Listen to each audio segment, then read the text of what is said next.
sort of the evolution of Twin Creeks, and you have this was their plan, which looks sort of like, eventually this is the master plan for Twin Creeks, which is using land efficiently, being more dense. It is higher density, there's no doubt about it, with this open space, or with added open space.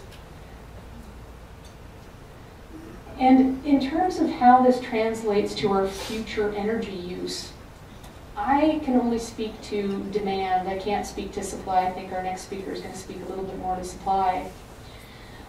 But in terms of using things efficiently, through this process, like I said, we're doubling the population on about 45% less land, so we're using our land more efficiently.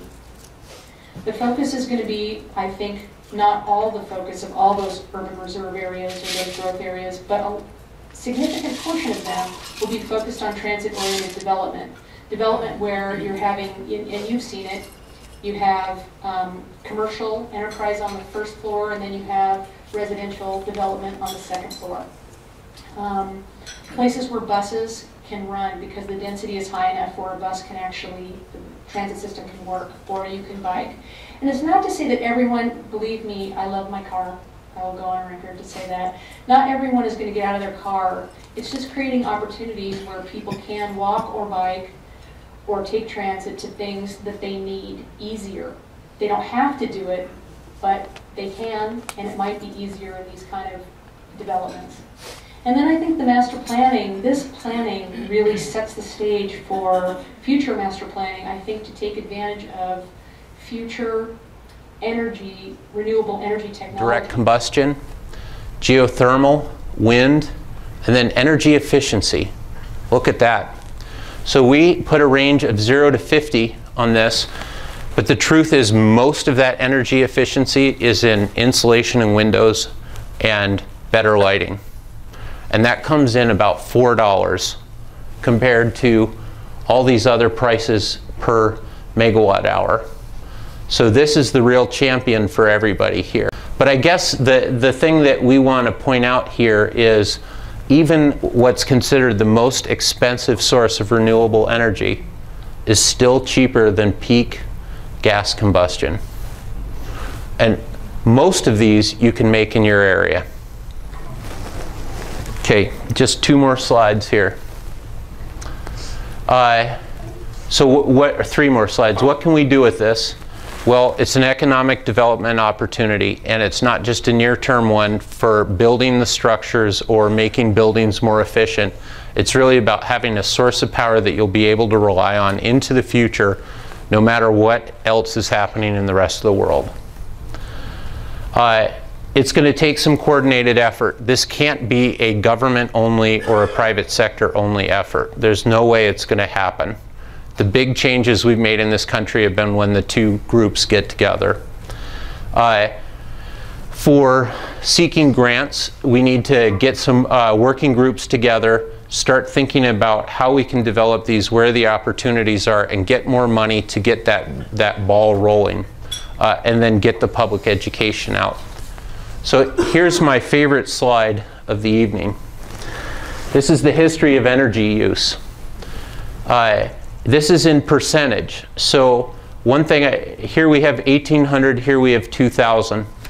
So by percentage of total power that we use in the US, this is a US diagram, you'll see that the ratios of different types of power have changed a lot in essentially 200 years.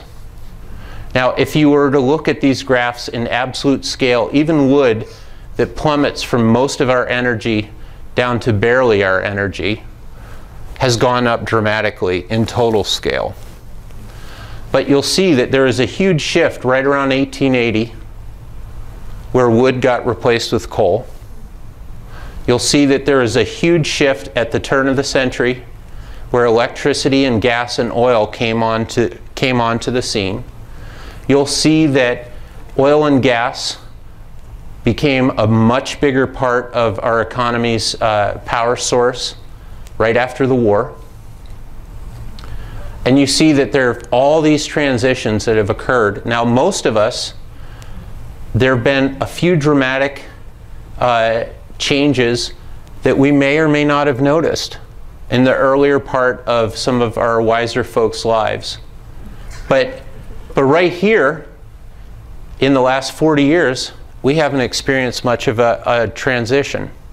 So we don't know that a transition is actually a fairly normal thing.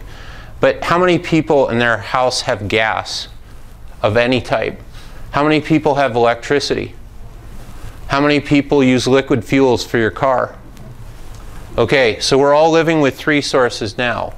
So when people get scared of a new source and that big scary transition, they're basically saying, I only use 3. I really don't want to use 4. There's something big going on there. And the other thing that's most important is these were not driven by scarcity. Yes, the East Coast had used up most of its wood by that time, but there's a whole lot of continent full of wood that we hadn't harvested yet. It was really, aha, we figured out how to use coal more efficiently. Boom, opportunity. Aha, we figured out how to use oil more efficiently. Boom, opportunity.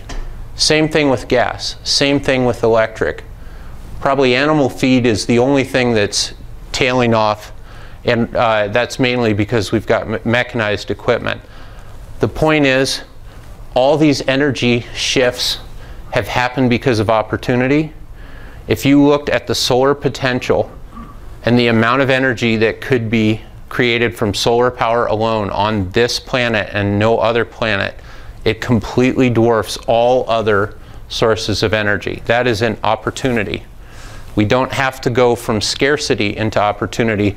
We start creating that opportunity before we have scarcity. And finally, a thank you to, and I know this is incomplete, and I apologize for that incompleteness, but for some of the people that have contributed to our study. And I encourage you that in December, when we have the final report out, we'll get it out to all of you, that you take the time to at least read the executive study summary and look at the graphs. There should be some very interesting information. Thank you very much. I hope that's been informative.